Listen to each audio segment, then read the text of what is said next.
Hi, my name is Danilo, and I'm Technical Evangelist in Amazon Web Services. Thank you for being here. And the idea is, as soon as we see the slides that I didn't connect, so that could be the main reason,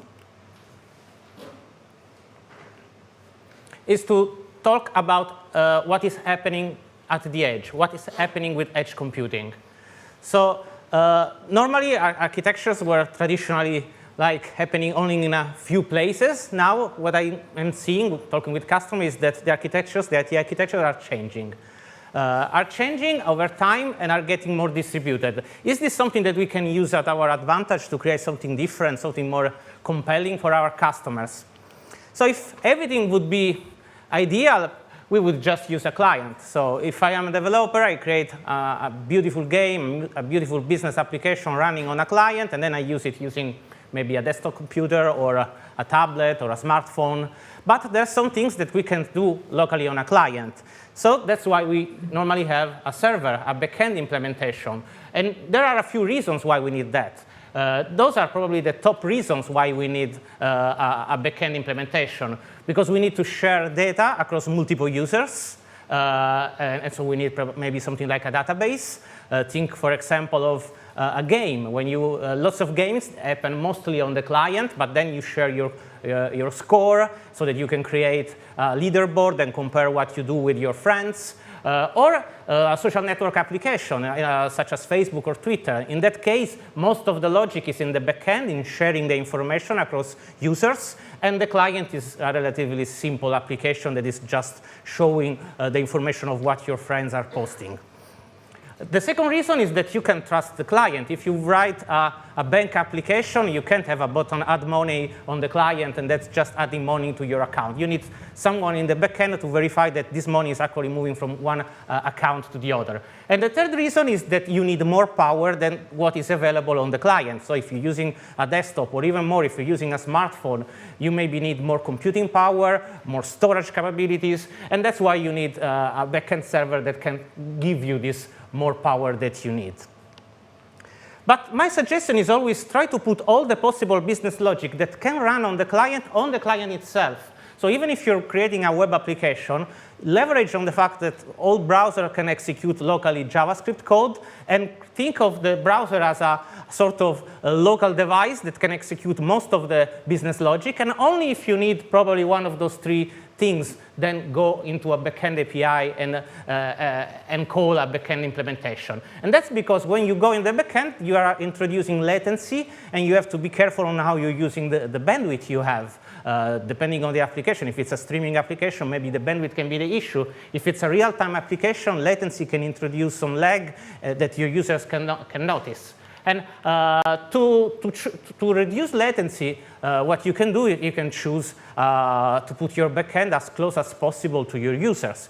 This is the map of the AWS geographic regions. We have 44 availability zones. That's clusters of data centers grouped in 16 geographic regions. And the green signs that you see, those are the 6 regions that are coming, with another 17 clusters of data centers in the future. So, for example, you have a region here in London, and you can choose your backend here in London. If your users are in London, that's reducing the latency and improving the experience of your users. But if your users are global and are not all close to the same data center, then you can introduce a content delivery network. A content delivery network is a way to distribute your content to your user through some edge locations.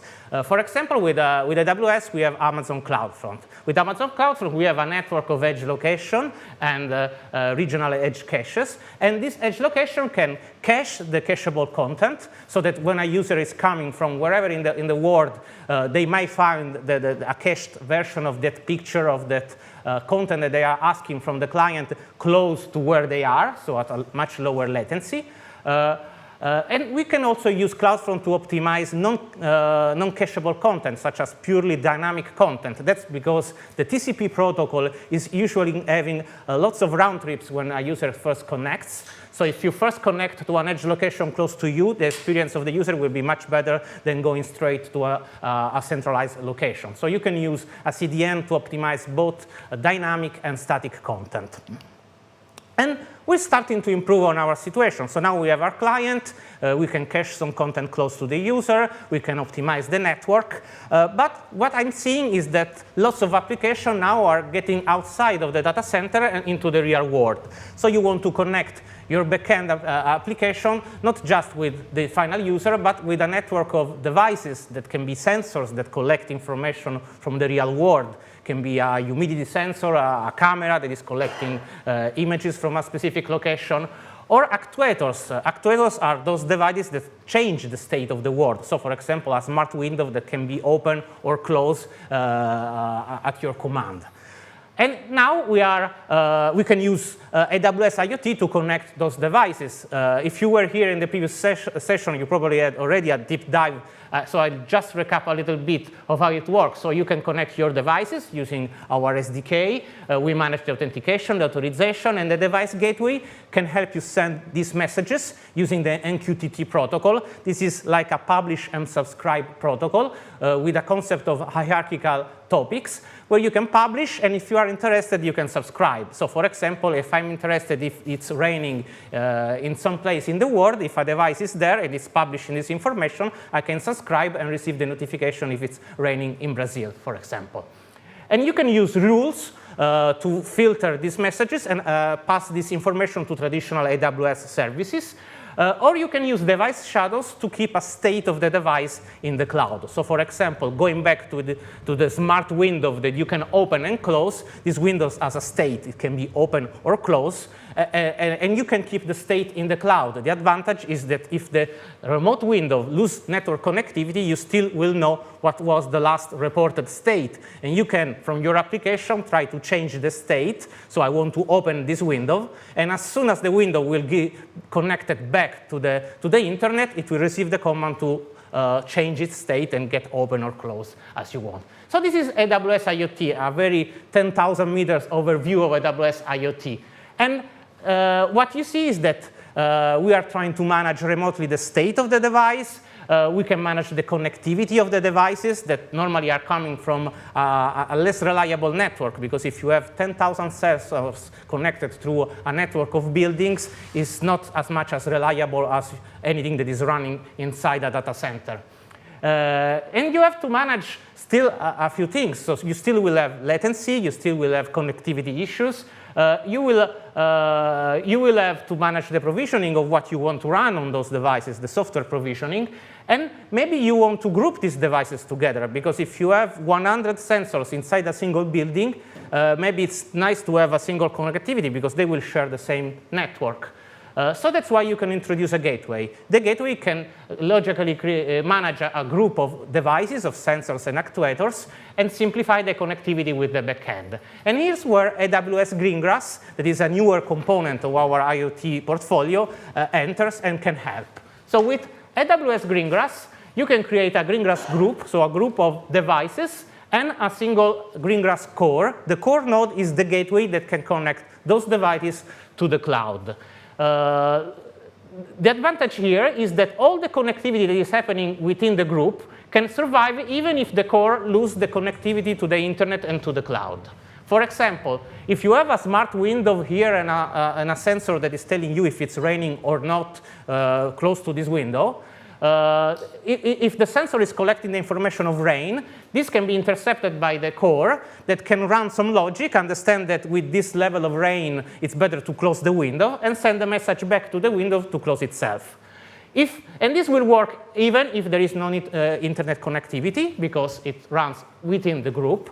And it runs at very low latency, because you don't need to go back to the internet and back to take this smart decision. You can just run everything locally. So you can be very reactive. Any information that you're collecting locally, you can process this information. You can use, of course, more advanced algorithms than just saying it's raining or not. You can, for example, use a weather forecast or any advanced algorithm such as machine learning to take a decision based on the data you're collecting and act immediately on this, changing the state of the world where this Greengrass group is deployed. So the main advantages of Greengrass is that you can have local messaging. So those messages that you can exchange between sensors, actuators, can be exchanged locally without reaching the internet. So they survive any disconnectivity from the network. Then you can keep locally the state of the device, the same thing as we have on AWS IoT. So the state of a window, if it's open or closed, will be managed locally by the Greengrass group. So you can change and update the state locally. And we also have local support for AWS Lambda. AWS Lambda is a service that allows you to upload a function and run this function code when this is triggered by some events. In this case, a message can trigger the Lambda function that can process the data and take a decision. And you can install Greengrass as a software on your own device. That's what I did with this Raspberry Pi that probably you can see because it's almost hidden behind my computer. Or we work with a network of partners for more industrialized products that embed Greengrass. And now we have an architecture that starts to be globally deployed. We have the client that through a content delivery network can reach the backend that can collect and process information in a network of devices deployed globally. And here we are trying to manage all those issues that you can have when you start to deploy a distributed architecture. So optimizing the latency, the bandwidth, manage connectivity and disconnections, manage the state of the devices. Also software provisioning, it's not a centralized deployment here. You have maybe hundreds of devices connected through different networks, and you want to keep all them in sync with the software you want to run on those devices. And the idea is that you need a way to distribute and run custom logic on all of this section of your architecture. It is not a single backend anymore, but starts to be distributed. And that's where you can use AWS Lambda, because AWS Lambda can run in the backend, and that's what we normally do. So if you saw a serverless session here at the Loft, you already know how that works, but it can be used to build the backend of a mobile application, for example, or to process data. But you can use Lambda also on the devices using AWS Greengrass, and also on the content delivery network using the integration that we have with CloudFront. So let's focus a little bit on the gateway. So here we want to run Lambda functions, so your code, not inside our own data centers on one of our regions, but on a device that is connected and managed through AWS Greengrass. So that's the syntax of the functions. So we support multiple languages. Here I'm doing this example with Python, but you can use Node.js or Java. And you can see here that there is a function. This is an example of long-living function, something that you can't have in the traditional Lambda function. It's a function that starts on the device, and it's always running and can, for example, collect data, process the data, and take action. This is a very basic function that is always calling every 5 seconds this loop here, and it's publishing a hello world sent from Greengrass Core running on this platform, in this case, a Linux Raspberry Pi platform. Of course, you can put any logic here and have your logic running on a device. This is a slightly different version of the function. This is not long-living, but it's triggered by an event, for example, a message that you receive. And the idea here is that you have an on-demand function. In this case, you have this function handler that when you receive an event, for example, a message, it's triggered and will basically create an echo message where it's sending back an hello world again to tell you, I received this message, I processed this information, and this is the output. So let's see how this works on this device. So if you're familiar with AWS Lambda, you maybe already saw the Lambda console. And this is my console in Frankfurt. So I chose Frankfurt for this deployment. And I have those two functions that I just showed to you. So one function is long living. It's always every 5 seconds saying hello world, hello world. And the second one is interactive. It's waiting for a message to arrive and answering with an echo to this message that is received. This is the AWS IoT console. And here we have the section for Greengrass. And here we have the Greengrass group. So I created a group of devices. For now, it's a lonely device. It's the only one in the group. I can click and see the device. And here I have the Lambda function that I deployed on the device.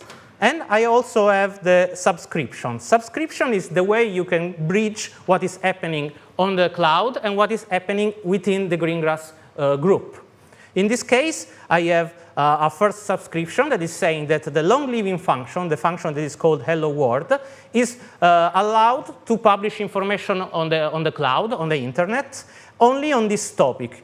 You remember we're using MQTT, so you have a hierarchy of topics. In this case, as an example, I have hello and world, but you can create your own hierarchy. It can be, for example, your application, your customers, and maybe if you're doing a smart home application, you can have all the different rooms of your customer and inside the device that your customer have in those rooms. The second example is the interactive function. And here we have two subscriptions because the function is capable of publishing information to hello world. So this is the second line of the subscription. And the third line is telling that also the cloud can reach this function and to trigger this function using a different topic, hello Greengrass. So if I publish anything here from the AWS IoT cloud service, I'm reaching this function that can process this information. So two are from the Greengrass group to the cloud, and one is from the cloud to a Greengrass device. This is the way you can bridge the two worlds. So now if I go back here and I open the test window, the test window is basically an MQTT emulator for the browser, so you don't need to use that normally, but I can subscribe to hello/world. It's where I will receive all the information. And currently, I'm not receiving anything. So I can go on the Raspberry Pi. So this is my Raspberry Pi. Let's zoom a little bit. And normally, you will have the Greengrass software running automatically when the device boots. But since this is a demo, I can just start the software when I want. So I start the Greengrass daemon on the device. It's now starting. And if I go back here we start to receive the hello world from the function that is long living. So every 5 seconds it's saying hello world sent from this Linux device that is running on an ARM with an ARM processor, the one coming with the Raspberry Pi. And I can also publish information and trigger the other function. So if I write Greengrass here, I can publish, for example, hello from AWS Loft. So this is the message I'm sending. Normally, it's better to use a standard syntax such as JSON so that it's easier to manage the messages. And if I publish, we will receive the hello world. So it should come. Let me refresh. As usually, this is the demo effect. It's hello/Greengrass. And of course, I'm not receiving the echo back. But I should be. It's both the application are publishing on the same topic to simplify the demo. So the hello world one. I'm not receiving information now. So probably what I should do is to just subscribe again. And we are receiving the message every 5 seconds. And let's test. Otherwise, we can move forward, probably. OK, this is the echo that you see. Every time I publish, we receive this echo back with this different syntax that is, I just received this event from with the body of the message. And this is an example of how you can distribute logic. And what is important here is also the function running here is not something that I needed to install on the device, but just from the Greengrass console, I can create in the group the Lambda function I want to use, and then I can build a deployment that will deploy all the configuration that I made, so the Lambda functions, the subscription on how they talk from the device to the cloud. Eventual log collection, I'm collecting all the logs automatically on the AWS cloud, is managed here, and then you do a deployment that will spread your configuration across all the Greengrass core in this group. So this is an example of how you can add logic to the edge. And With Greengrass, you get lots of benefit because you can operate offline. So if this device was to be connected with its own network and I lose internet connectivity, they can still process message, take decision, and act on the physical world. You have a secure communication. Everything is still encrypted based on mutual authentication with certificates. Even AWS credentials, so this device can access AWS, for example, to upload data on an S3 bucket.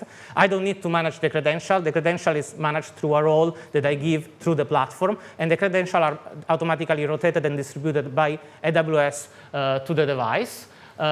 You can process information locally, and the device programming is the same as normal AWS function. There's some slightly difference in the SDK, but very minor difference. And you can really focus on building your application and don't waste time and money on managing all the distribution of the software, the security, and how you want to connect your devices. And one example of a Greengrass device, but not a lot of people know that, is the AWS Snowball Edge.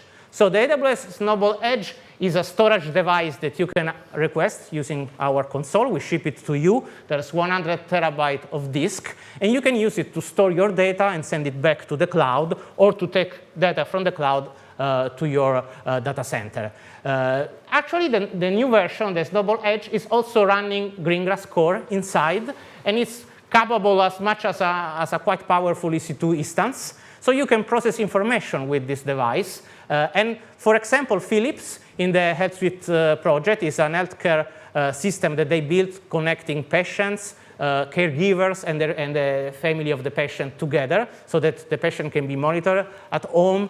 You can process the information. You can notify the caregiver if something happens. All this information can be integrated and stored on this device so that even if some part of their architecture is losing internet connectivity, they can still store the information and process the information and take action on the information locally. Another example that I love is the Oregon State University. It is the Hatfield Marine Science Center. So they collect information to study the ocean. So they collect information on a ship in the middle of the ocean. And they can use a Snowball Edge to collect this information. And normally they should wait until they go back to a good internet connectivity to upload any data, or they just have to ship the device back. So it takes some time to process this data.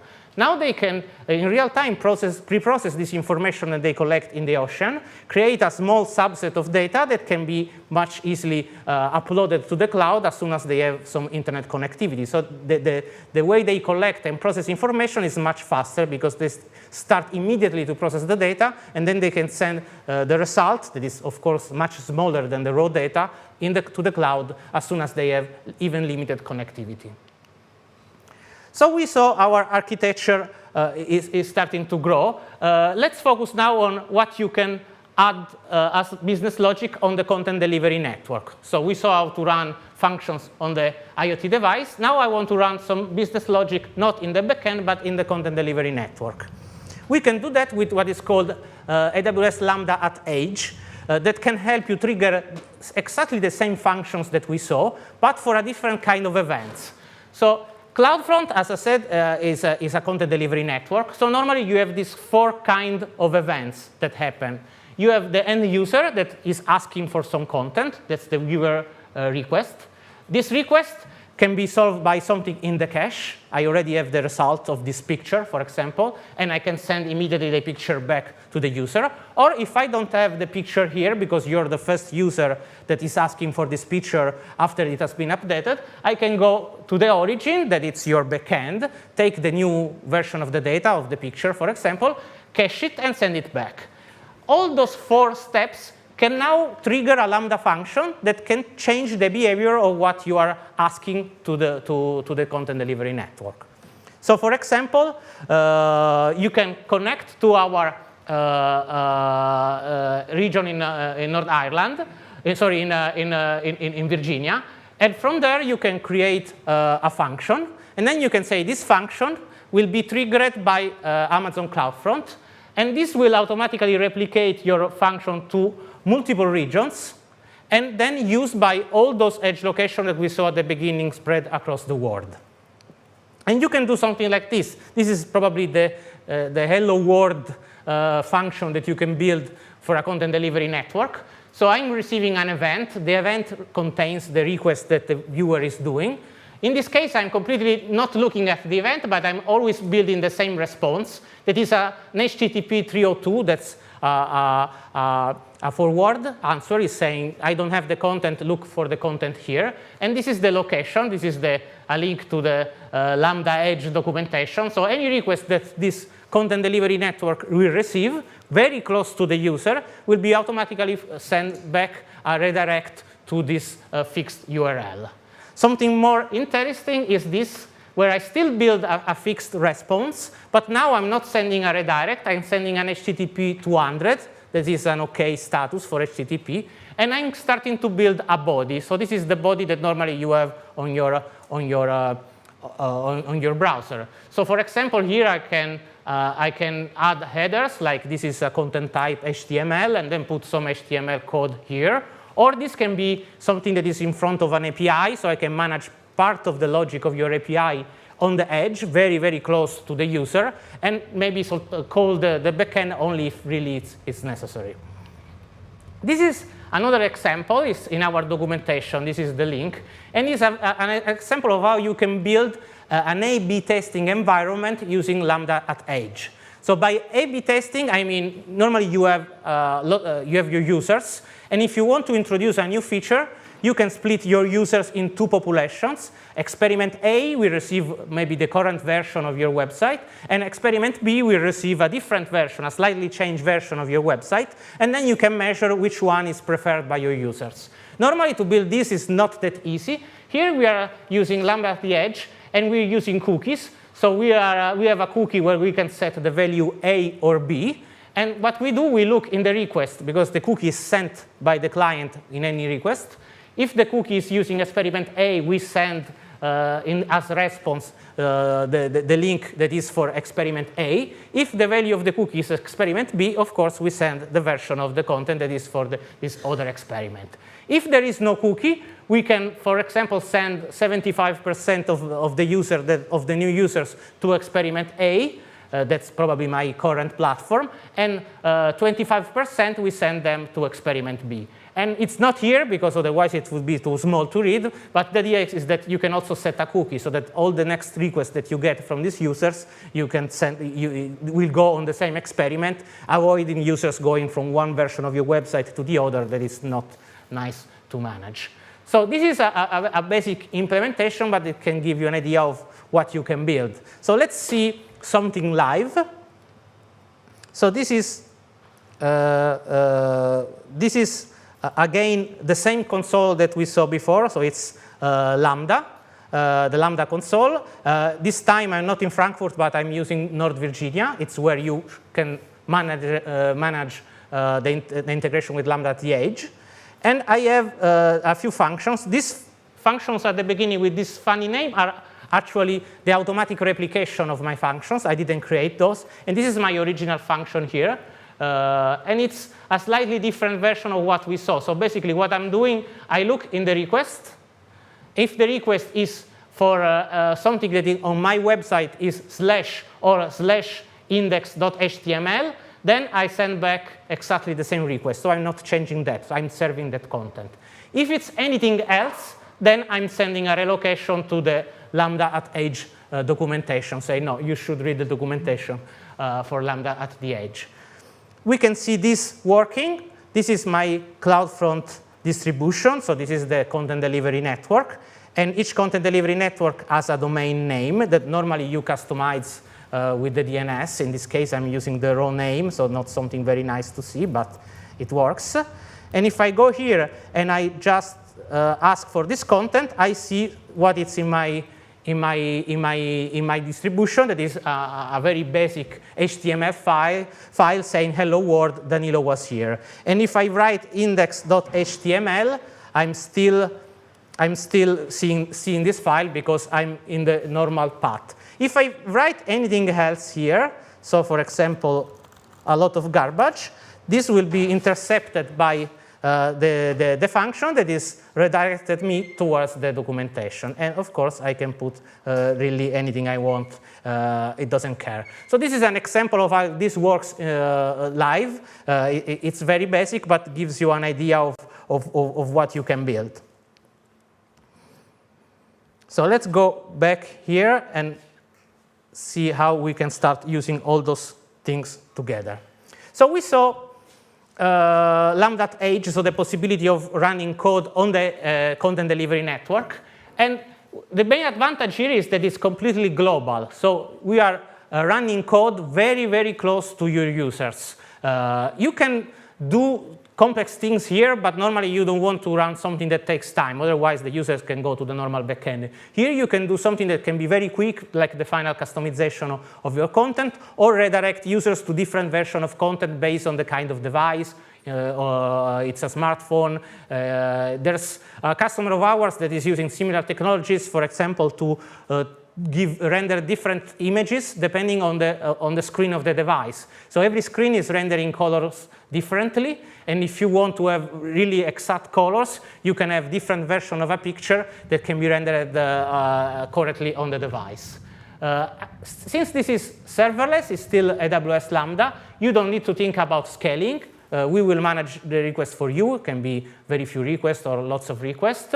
And you will still pay by the hundreds of milliseconds of execution time of these functions. So it's very, very cheap if you're starting to build a prototype, and then the cost will grow with the scale of your project. And you can use it, for example, to reduce the load to your origin. The origin is the source of the distribution, is your backend. Instead of having all your users go in there, you can manipulate the content close to them and serve the content very quickly. So basic examples are URL rewrites. For example, you might want to rewrite the URL. Some application, they have very ugly URL, and this can have, for example, an impact on how the content you produce is indexed by search engines. So you can use this to dynamically rewrite in a nice format the URL of your website. So internally, you don't have any change. But on the edge, we will automatically change the request to the real URL. You can provide access control. So we saw the example with the cookie, but any login implementation can be intercepted at the edge, and you can block or give access there instead of reaching your data center or the AWS cloud. You can also do a few remote network calls. Not a lot, because again, if it takes a lot of time to do this on the edge, on the CDN, it doesn't make sense, because then you can go to the for a traditional architecture. But for example, you can call DynamoDB that can run in the order of milliseconds, and you can get some values that can be used to change the return value that you give to your users. You can generate a response that is dynamic based on where the user is, on what kind of device the user is using at this moment, and all the information that is part of the user request. As we saw, you can build a testing environment where you can test different versions of your application. And generally speaking, you can really personalize the content based on what the user are asking. For example, you can set a cookie with specific values that tells you what kind of user is this, and then you can use this information to process and optimize the content for the user. This is, for example, what a customer of ours, TravelX, built. It's an open source project. It's on GitHub. And what they are interested, since they are in the finance industry, is security. So they are thinking about how to use Lambda at the edge to secure the HTTP headers so that whoever is receiving this information from them can be secure that the content has not been manipulated by, for example, a man-in-the-middle attack. So nobody is changing the content. You are directly connected with end users.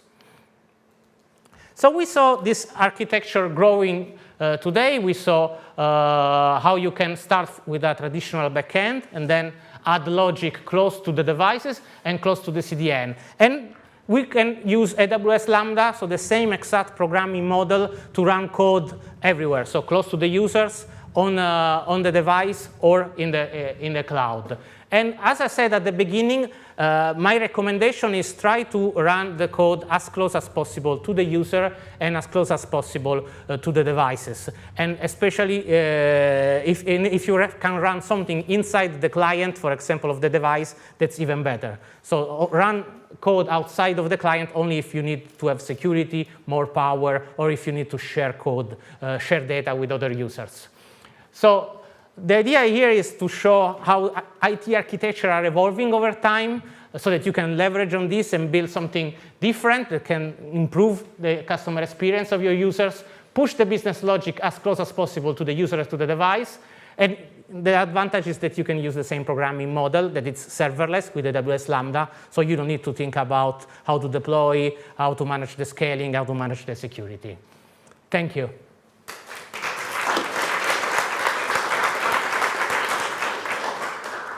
So let's start with a question in room, and then we go on Twitch. So is there any question here?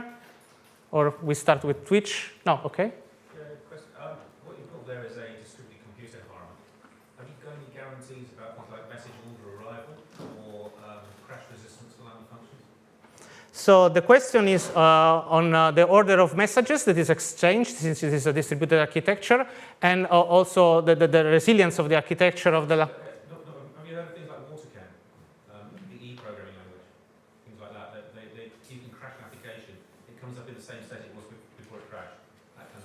So MQTT is a protocol that has different QoS. What we support, it gives you at least once delivery. That is, I think, the best for a distributed architecture. If you want to go beyond at least once, normally this can create slowness because you need to manage the state.